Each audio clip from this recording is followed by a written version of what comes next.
그가 이거 도와줄 거야 라고 했어요. 너 이거 도와줄 거야. 한 번만 더 말 안 하면 널 죽일 거야.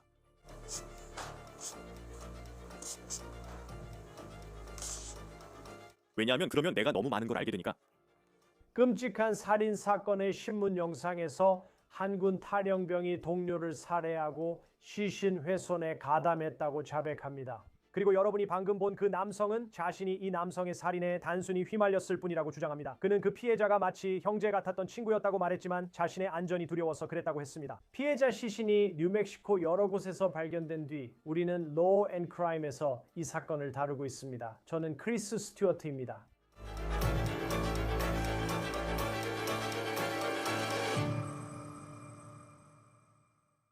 우리는 방금 솔직히 보기에도 소름 끼치는 새로운 신문 영상을 받았습니다. 이 사건에는 세 남자가 관련되어 있습니다. 한 명의 피해자와 두 명의 용의자 모두 군대에서 함께 복무했습니다. 먼저 이 이야기의 피해자를 소개하고 싶습니다. 그의 이름은 매튜 맥로플린입니다. 그는 25세의 참전용사로 웨스트 버지니아 출신입니다. 최근엔 뉴멕시코 타우스 카운티 콜로라도 주 경계 근처에 거주했습니다.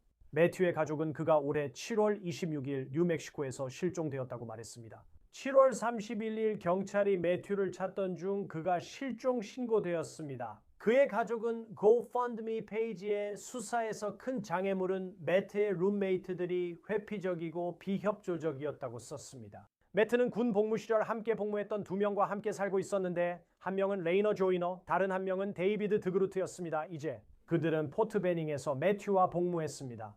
세 명 모두 군대를 제대했지만 조이너와 드그루트는 맥로플린과 다른 방식이었습니다. 그들은 탈영병으로 알려졌고 실제로 체포영장이 발부됐습니다. 맥로플린의 군대 신분과 제대 과정은 알려지지 않았으나 법집행기관은 그를 육군 참전용사로 묘사했습니다. 이 경찰은 룸메이트들을 의심했고 우리는 드그루트가 8월 18일 법집행기관과의 신문 영상 중 하나를 가지고 있습니다. 드그루트는 그때 맥로플린에게 일어난 일을 솔직하게 말했습니다. 조금 산만할 수 있지만 말씀드리겠습니다. 신문 중 방 안에 고양이 같은 동물이 있어 소리가 들릴 겁니다. 신문 영상 일부를 들려드리겠습니다. 우리는 여기 있습니다. 처음에는 실종 사건으로 시작했지만 이제는 매튜 맥로플린의 살인 사건으로 전환된 사건과 관련해서입니다. 저는 데비돈 바이어스입니다. 며칠 전에 저와 통화하셨죠? 이쪽은 제 파트너입니다. 데프니 맥커디 메카티입니다. 저희는 전체 이야기를 파악하려고 합니다. 지난번에도 말씀드렸듯이요. 이제 우리가 이렇게 공개적으로 만나고 이 상황에 있으니 저희는 처음부터 끝까지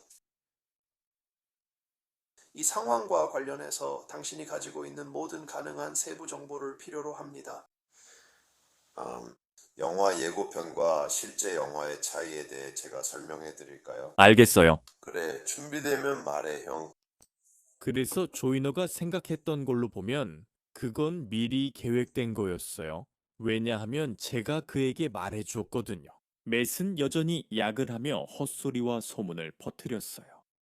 모든 게 조이너를 짜증나게 했어요. 그래서 여러 번 그에게 야 아니야 죽이지 말고 그냥 그를 이 부지에서 내쫓거나 아니면 뭔가 시작하게 해줘 라고 말했죠. 다시 얘기하고 있었어요.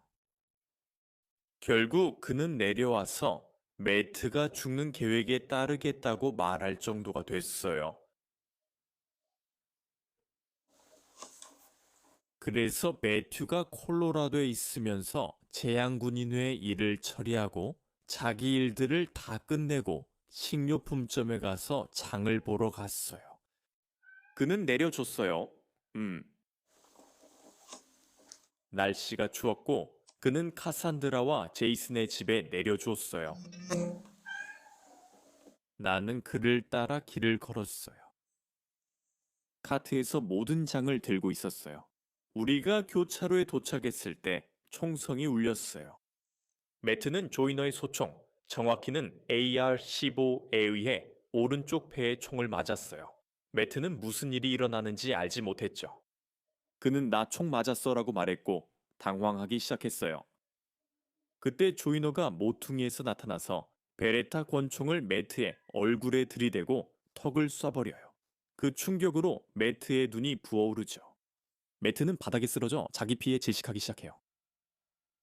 그리고 조이너가 매트 위에 서서 마치 처형하듯이 머리 옆 관자놀이에 총을 쏴요.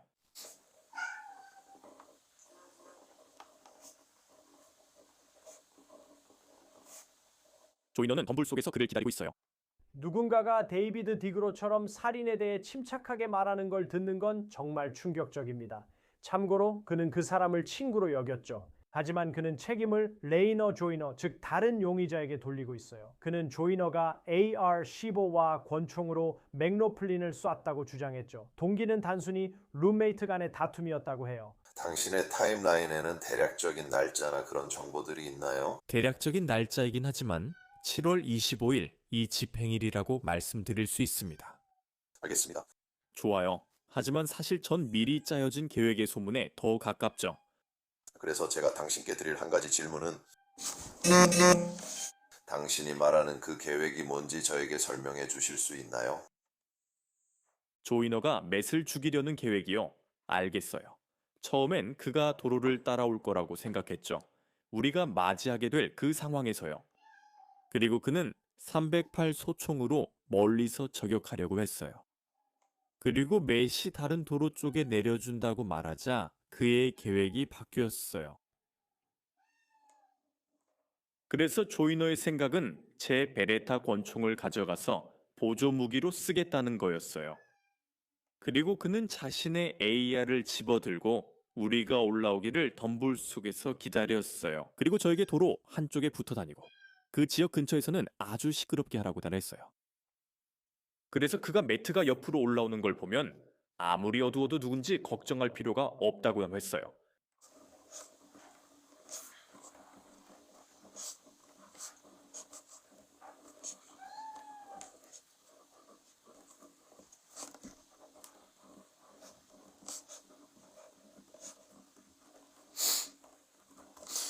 그리고 이 계획에 대해 더 구체적으로 말씀드리자면 이전에 논의됐을 때 그게 언제였나요? 어떻게 논의됐나요? 직접 만나서 논의된 건가요? 매트가 없을 때 그가 조금 일찍 도착했기 때문이죠. 그는 그냥 그 얘기를 하려고 했어요. 왜냐하면 핸드폰은 어차피 도청당할 거라고 생각했거든요. 그런 식으로요. 그날 좀 더 일찍이었나요? 아니요. 그는 그 일이 일어났을 때 좀 더 일찍 왔어요. 그는 자신의 밴을 길 맨 앞에 주차해 뒀어요. 당신이 저랑 조이너가 올라오는 걸 봤던 그곳에요. 그는 밴을 저 아래 끝에 주차해 뒀어요. 그가 저보고 그를 데리고 올라가라고 했어요. 그는 무슨 일이 일어날지에 대해 계획을 세우려고 했어요. 모든 게 그의 계획이 성공할지에 관한 거였어요. 다른 쪽으로 갔고 그게 그가 실행한 행동이었어요. 그는 미리 내게 말했어요. 너 이 일 나랑 같이 도와줄 거야 라고 했어요. 너 이 일 나랑 같이 도와줄 거야. 너 나한테 말 안 할 거지. 안 그러면 널 죽일 거야.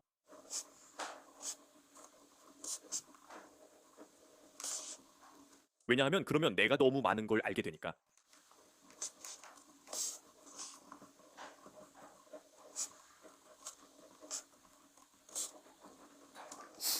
그래서 당신이 그를 죽이지 말라고 설득했다고 언급하셨죠. 저는 미리 여러 번 시도했어요. 그리고 바로 그날이었어요. 아니요. 그건 며칠 전이었어요. 그리고 그는 제롬을 데려왔고 저는 그에게 상황을 설명했어요. 그가 내가 저 자식 죽일 거야 라고 하자 저는 진정해. 내가 죽일게 라고 했어요. 그러자 그들이 이상하게 행동하기 시작했어요. 디그로트는 현재 1급 살인 혐의와 공모 혐의, 그리고 증거인멸 혐의로 기소되어 있습니다. 그는 조이너가 저지른 것으로 의심받는 일을 목격했을 뿐만 아니라 맥라플린의 시신을 훼손하고 은닉하는 데에도 가담한 혐의를 받고 있습니다. 당신이 친구의 살인에 가담하기로 결심하게 된 이유가 무엇인지 설명해 주세요. 제 자신의 안전이 두려웠기 때문입니다. 그는 예전에 크리스가 있었던 제 집에 저를 내려준 적도 있었거든요. 그래서 그는 우리 가족의 거주지를 압니다. 그리고 저는 그가 그런 일을 할 만한 사람이라는 것도 알고 있습니다. 그게 어떤 건지 설명해 주세요. 저는 그가 정말 화가 나면 그냥 말만 해도 누군가를 쏴버릴 수 있는 그런 사람이라는 걸 압니다. 그래서 제가 어떻게든 걸림돌이 되고 그가 제가 이 일에 대해 얘기하고 있다는 걸 알게 된다면 저도 분명히 끝을 맞이할 거라고 생각합니다, 선장님. 팥과 같은 운명을 맞이하게 될 거예요.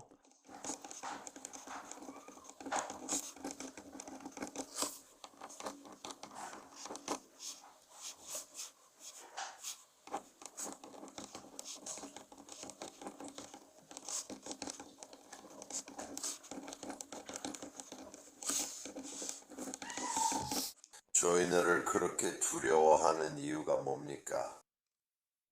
그 사람이 할 수 있다는 걸 알기 때문입니다.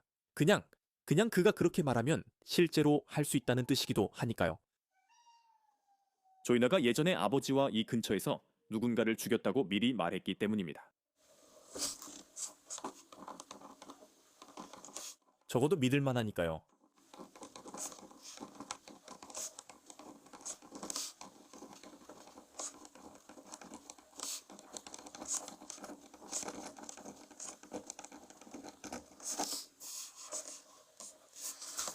당신은 그 일에서 어떤 역할을 했나요? 시신에서요? 그가 제게 가방을 열어 들고 있으라고 했어요. 그래서 그가 모든 부위를 그 안에 넣을 수 있었고 제 DNA도 그 위에 남게 하려는 거였죠. 알겠습니다. 죄송한데 다시 한번 말씀해 주시겠어요? 그가 저한테 가방을 들고 있으라고 했어요. 그래야 그가 시신 부위를 가방에 넣을 수 있었고 제 DNA도 가방에 남게 하려는 거였죠.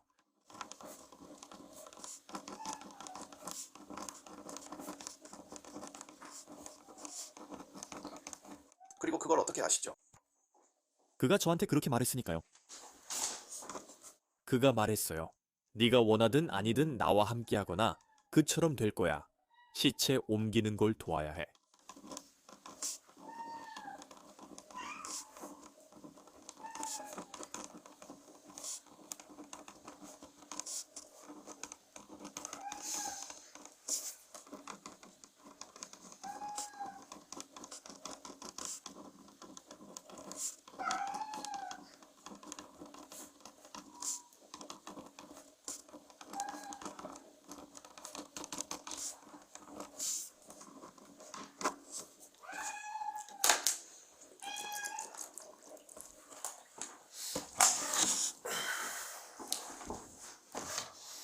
잠깐 숨 좀 고르세요.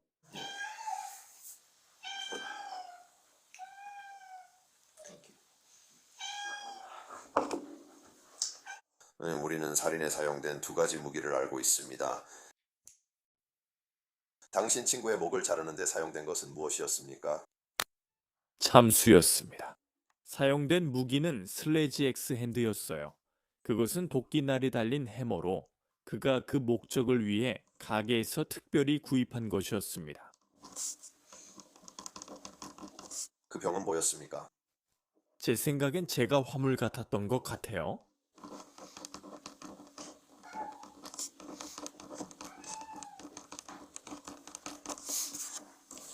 그래서 그 계획을 실행하기 전에 당신이 매튜에게 걸어갔을 때 왜 매튜에게 걸어가고 있었나요? 무덤 작업을 도와주려고요. 그는 강아지를 보고 싶어 했어요. 그의 장바구니는 보통 2명 이상이 필요해요. 위에 물건을 쌓아 자주 넘어져서 누군가 잡아줘 오야 해요. 그리고 그 시점에서 당신은 그때 친구가 총에 맞을 거라는 걸 알고 있었나요? 네. 어떻게 알았나요?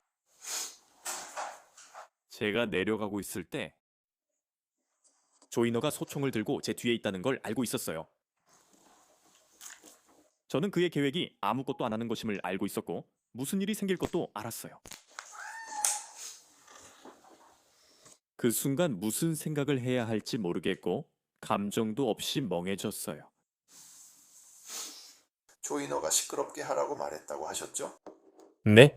시끄럽게 했나요? 그가 있던 곳으로 올라갈 때 제가 시끄러웠어요. 그리고 뭘 하고 있었나요? 왜 시끄러웠죠? 그냥 매튜랑 얘기하면서 좀 더 크게 말하고 목소리를 높이거나 농담을 하려고 했어요. 매튜가 처음 총에 맞았을 때요. 조이너는 얼마나 떨어져 있었나요? 문에서 얼마나 떨어져 있었나요? 대략적으로요. 저 구석에 있는 테이블 정도 거리였나요? 그가 덤불에 숨어 있었던 거리가 그 정도였나요? 밖이 어두워서 거의 햇빛이 없었습니다. 대략 12야드 정도 됩니다. 알겠습니다. 지금 그와 마주 앉아 있는 형사가 그로트에게 이 계획에 가담했고 알고 있었다는 것을 인정하게 하려는 소리를 들을 수 있습니다. 맥너플린이 조이너가 기다리고 있었다고 하는 곳으로 걸어 들어갈 때 그래서 조이너가 그 밑에 양동이를 두고 있었어요. 왜냐하면 우리가 조이너를 데려왔거든요. 그가 그를 죽인 후에. 그는 모든 식료품과 물건을 집 안으로 들여와 다 비운 뒤 양동이와 쇠톱이 든 카트를 들었어요. 그리고 나서 그는 저와 함께 다시 내려가서 감시를 했어요. 그리고 내게 지불하고 했어요. 그의 휴대폰, 태블릿, 작은 가방, 지갑, 여러 가지 개인 물건들, 태울 신분증까지 모든 것이 그 양동이에 들어갔어요. 그리고 그는 조이너를 불러서 저에게 매트를 나무 뒤로 도로에서 약 200피트 정도 떨어진 곳까지 끌고 가는 걸 도와달라고 했어요. 그리고 그는 쇠톱으로 그의 다리를 자르려고 했지만 잘 되지 않아서 그 쇠톱도 양동이에 넣으러 갔어요. 그리고 저와 조이너가 집에 돌아왔을 때쯤 그는 그의 모든 소지품을 태우기 위해 불을 피웠어요.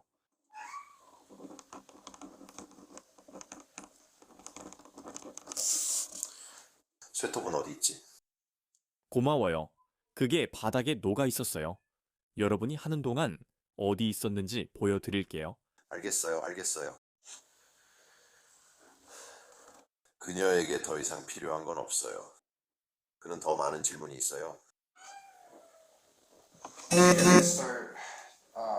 그냥 맷을 토막내고 있었어요. 여러분께 맷이 어디 있는지 물어보려고 전화한 게 전인지 후인진 기억 안 나요?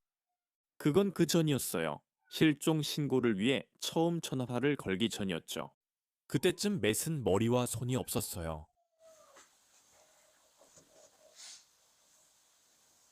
그는 내가 가방을 들고 있도록 했어요. 그래야 그가 할 수 있었으니까요. 조이너가 맷의 머리와 손을 가방에 넣으려고 내가 가방을 열어 들고 있게 했고 그 다음에 그 가방을 양동이에 넣었어요. 그리고 그는 그걸 도랑 옆에 던졌다고 했어요.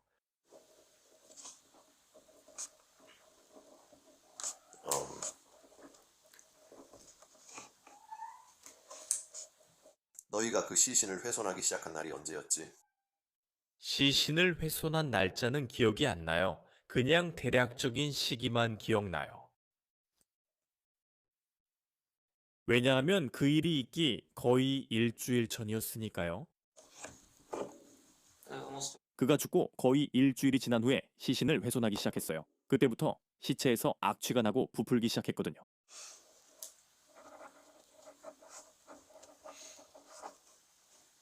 알겠습니다. 시신을 훼손하는데 얼마나 걸렸나요? 그는 마지막 조각을 지난주쯤에 버렸어요.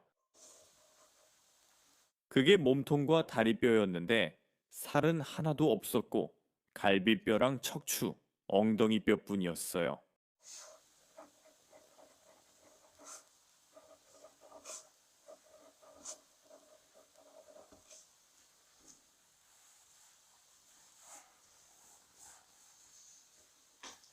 그게 진술인가요?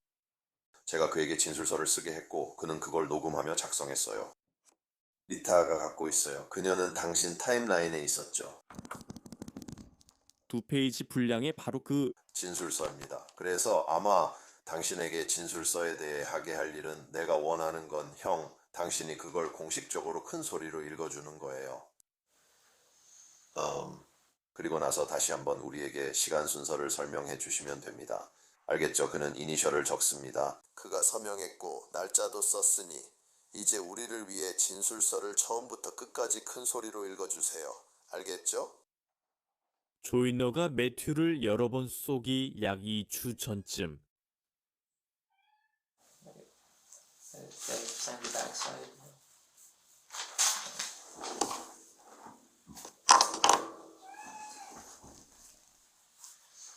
2주 전쯤 조이너가 매트를 여러 번 쏘았습니다. 제가 매튜에 대해 이야기한 후 조이너에게 매튜의 약물과 알코올 문제, 과도한 사용, 그리고 그가 끊임없이 불평하고 소문을 퍼뜨리거나 아프다고 하는 것에 대해 말하곤 했습니다. 조이너 얘기가 나와서 말인데 제가 이런 이야기들을 해준 후에 조이너가 매튜를 죽이려고 했던 걸 몇 번이나 말렸습니다. 하지만 그는 제 말을 듣지 않았습니다.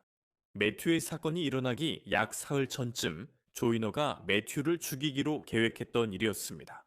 조이너가 매튜를 죽이려고 했던 거죠. 조이너는 저에게 만약 제가 이 사실을 누구에게라도 말하거나 그를 도와주지 않으면 저를 죽이겠다고 말했습니다. 순전히 제 자신의 안전을 위해서요. 저는 맷이 죽던 날 밤에 그렇게 했어요. 맷은 낮 동안 집을 비웠고 재향군인 외 일도 보고 장도 보러 나갔었죠.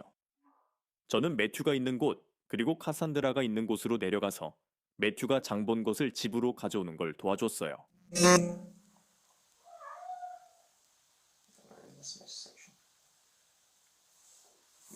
저와 매튜는 산 물건을 들고 위로 올라갔어요. 교차로 근처에서 총성이 울렸어요. 조던이 AR-15로 매트의 오른쪽 배를 쏴서 매트는 공포에 질려 패닉에 빠졌어요. 조이너가 가까이 다가와서 제 권총으로 한 발을 쏜 것 같아요. 2피트 거리에서 그의 턱을 맞췄고 그 충격에 그의 눈이 휘둥그레졌어요. 매트가 바닥에 쓰러져 자신의 피에 질식하며 고통스러워할 때 조이너가 바로 위로 다가가서 매트의 머리에 한 발을 더 쏩니다. 그 일이 벌어지자 그는 저를 겨눴다가 바로 총을 내렸습니다. 그 일 후에 저희와 조이너는 매트가 카트에 가져온 모든 것을 집으로 다시 가져갑니다. 저희는 짐을 모두 내린 뒤 저와 조이너가 매트가 걸렸던 곳으로 다시 내려갑니다. 그의 모든 개인 소지품, 카드, 기기, 그를 식별할 수 있는 정보가 담긴 모든 것, 그리고 빈 양동이까지 모두 태우기 위해 챙깁니다. 태우려고요. 나중에 그는 시신 옮기는 걸 도와달라고 하고 우리는 그것을 한쪽에 치워둡니다. 그래서 저는 다리를 잡고 그는 상반신을 잡았습니다. 그리고 우리는 그를 끌어서 소나무 아래에 눕혔습니다. 그러자 그는 쇠톱을 집어들고 다리를 자르려고 했지만 뼈 때문에 톱날이 부러졌습니다. 그래서 우리는 그를 나무 아래에 두고 집으로 돌아가서 매트에 모든 물건을 태웠습니다. 그는 내게 자신의 뼈, 약, 지갑, 기타 개인 정보를 양동이에 넣으라고 했습니다. 조이너가 며칠 후에 다시 돌아와서 똑같은 위협과 결과를 약속했습니다. 그는 전에 내게 말했어요.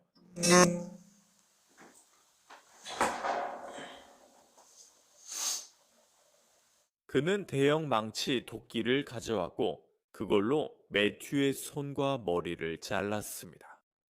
그리고 그는 저에게 가방을 열라고 말하고 그 안에 그것들을 넣으라고 했습니다. 조이너가 저에게 가방을 열라고 하면서 매튜의 손과 머리를 가방 안에 넣으라고 했습니다. 그리고 그 후에 그는 저에게 그것을 어디선가 배수구에 그리고 도로 한가운데에 버렸다고 말했습니다. 시간이 점점 더 지나면서 그는 며칠에 한 번씩 와서 시신을 확인하곤 했습니다.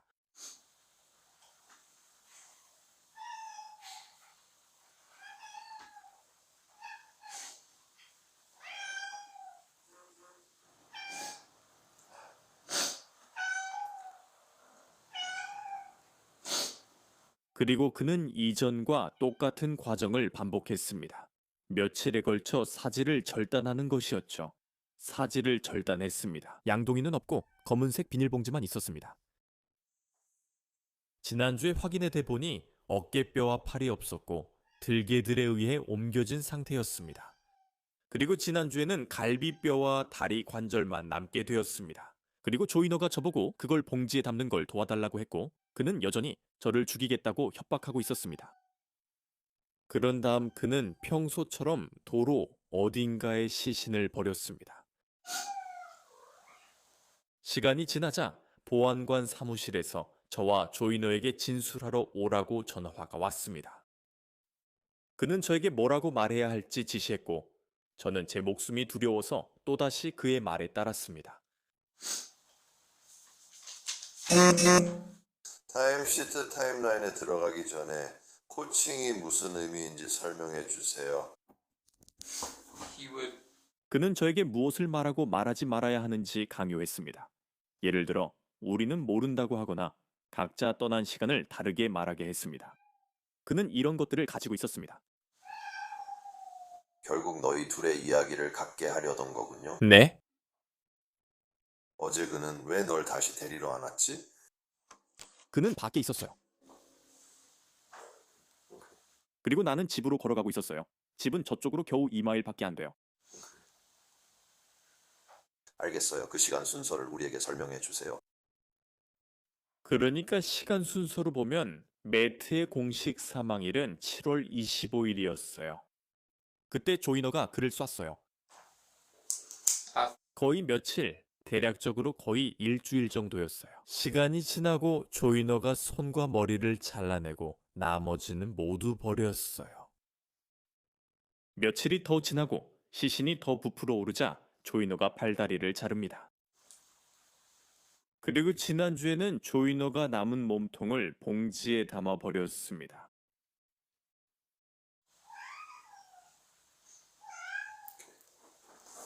저는 지금 이 시점에서 더 이상 묻고 싶거나 물어봐야 할 것이 없습니다. 형사들은 디그로트에게 조이너가 내년에 재판을 받을 예정이니 그에 대해 증언해야 한다고 말했습니다. 이번 달 판사는 디그로트가 중대한 혐의로 계속 구금된다고 판결했습니다. 지금 그의 설명을 듣고 있습니다. 그는 이 끔찍한 계획에서 친구의 지시만 따랐다고 진술했습니다. KOBTV에 따르면 판사는 디그로트가 맥로플린 시신 은폐에 계속 가담했고 살인 계획을 도울 의지도 보였다고 했습니다. 이 범죄의 주범으로 지목된 라이너 조이너 역시 1급 살인 혐의로 기소되었습니다. 법정에 있는 라이너 조이너 영상입니다. 경찰은 KOB 조이너가 자백했다고 밝혔습니다. 경찰이 그를 추궁했을 때 그는 이렇게 말했습니다. 내가 했어. 내가 그를 엿먹였어. 전혀 후회하지 않아. 디그로트와의 조사를 마무리하면서 형사들은 그가 자발적으로 나서는 것처럼 보이고 정직하게 말하고 있지만 동시에 그가 말하는 모든 것을 곧이곧대로 받아들이지는 않는다고 분명히 했습니다. 만약 네가 조금이라도 거짓말을 하면 우리가 곧 알아낼 거야. 알고 있습니다. 아니, 솔직히 말씀드리자면 저희는 당신들을 전혀 믿지 않았어요. 그래서 니기 가서 나는 아무것도 사지 않았다고 했어요. 당신들이 저한테 말해줬고 저도 알고 있었고 당신들의 이야기는 그랬죠. 정말 신기한 게 저희는 당신들이 어디에서 협력해서 모든 걸 똑같이 만들려고 했는지 알 수 있었거든요. 그리고 때로는 당신들이 완전히 딴 세상에 있는 것처럼 보일 때도 있었어요. 알죠? 사람들이 거짓말을 할 때는 알다시피 이상하게 행동을 많이 바꾸잖아요. 그래도 네, 고마워요. 솔직하게 말해서 친구야. 누군가에게 털어놓을 수 있어. 좋아요. 그래, 친구야. 그건 정말 무거운 짐이야. 형, 네 친구잖아. 그는 차갑게 살해당했어. 그리고 토막났어.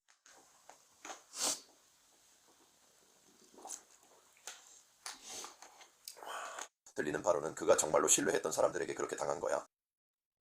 고든의 어머니가 당신들을 좋게 말씀하셨어요. 네, 저한테는 그랬어요. 그는 어머니께 저를 동생처럼 생각하고 지켜주고 싶다고 했죠. 맞아요. 정확한 말이에요. 디그로는 이번 주에 친구를 살해한 혐의로 기소되었습니다. 이것으로 Law and Crime에서 제공한 사건을 마치겠습니다. 유튜브와 스포티파이에서 저희를 구독해 주세요. 저는 크리스 스튜어트입니다. 다음에 뵙겠습니다.